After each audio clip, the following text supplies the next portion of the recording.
өгүүлдэг нь бол надтай маргалдах гэж яаж байгаа юм л да. Оны өмнө энэ чи одоо оны өмнө шүү дээ. 2014 онд энэ чинь хилцэсгийн асуудлаа ярилцаад ингээд бүх асуудал шийдсэн. Зүгээр 4-5 сар гэсэн нэг цаас үзүүлээ явж байна л да. Тэрнээс хойш бол энэ хилцээд ингээд явж болох байсан байхгүй юу? Энэ чинь нийтдээ одоо энэ чинь 6-7 сар алдчихж байгаа. Их хурлын дарга энэ танхим дотор энэ хуулийг нэн яралтайгаар оруулж иргэснээс хойш 4 сар болчиход байгаа юм л да.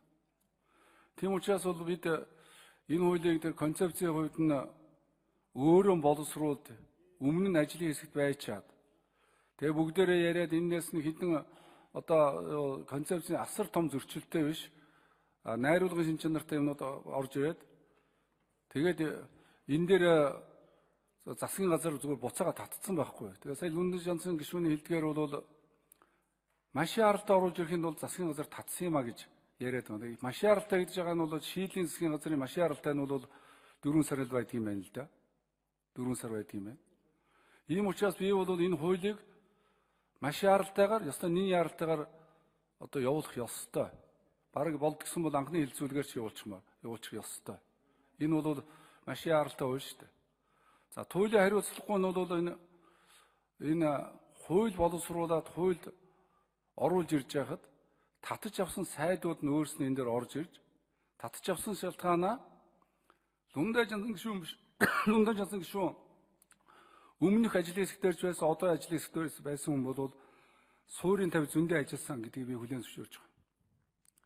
Яг татаж авсан шалтгаанаа засгийн газар юу өөрчилсөн гэдгийг би концепцийн үед юу өөрчилсөн гэдгийг засгийн газрын гишүүн энийг хариуцж байгаа сайд ялангуяа гамшигын асуудал хариуцсан гал төмөртэй холбоотой асуудал хариуцсан хүмүүс орж ирж их хурлын гишүүдээс юу ярьж байгаа юм.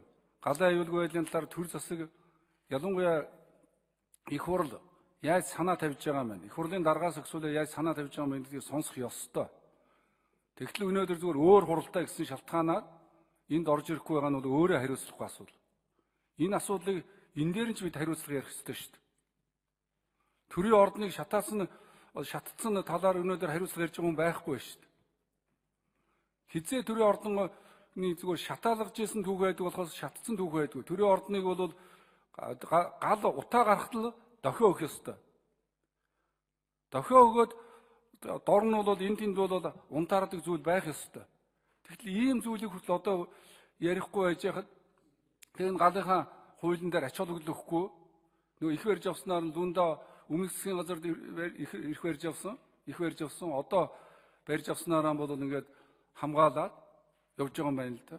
Энэ галынхаа асуудлыг жоохон хариуцлагатайгаар ярих ёстой. Энийг зөвхөн галын хуулийн дээр нас гадна энэ гал төмөртэй холбоотой гарсан дахин гараад байгаа асуудлууд тэгээд дээрэс нь төрийн ордонд гал төмөр гарсан асуудлыг бол энийг асуулгуулгад тавьж энэ дээр хариулт авах ёстой шүү.